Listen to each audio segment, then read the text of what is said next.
ছাত্র রাজনীতি করব না, করা যাবে না, যদি করা যাবে না করব না এই কথা যদি আমার আপনাদের মতো যারা এই বিশ্ববিদ্যালয়ে বলেন আর বিশ্ববিদ্যালয়ের বাইরে অন্য কোনো শিক্ষা প্রতিষ্ঠানের কথা বলেন, যদি আমরা বলি যে না আমি রাজনীতি করব না বা রাজনীতি করাটা মানায় না বা ছাত্র রাজনীতিটা এখন আর সেই ভালো পরিবেশে নাই, কথা বলে আমি নিজেকে নিয়ন্ত্রণ করে রাখলাম, ক্ষতিটা কিন্তু দেশের, ক্ষতিটা কিন্তু আপনার প্রকারান্তে।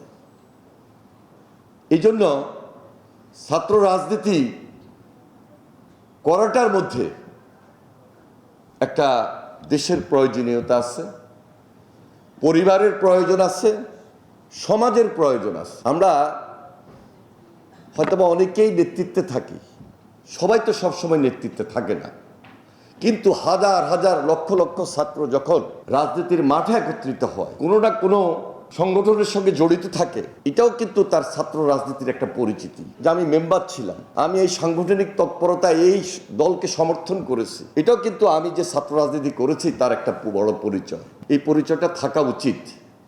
বিশেষ করে আমাদের দেশের মতো অনুন্নয়নশীল দেশেই এখনো বলবো, এখনো উন্নতর শিখরে আমরা এই বাংলাদেশকে নিয়ে যেতে পারি না। এটা হলো বাস্তব। পারি নাই কেন?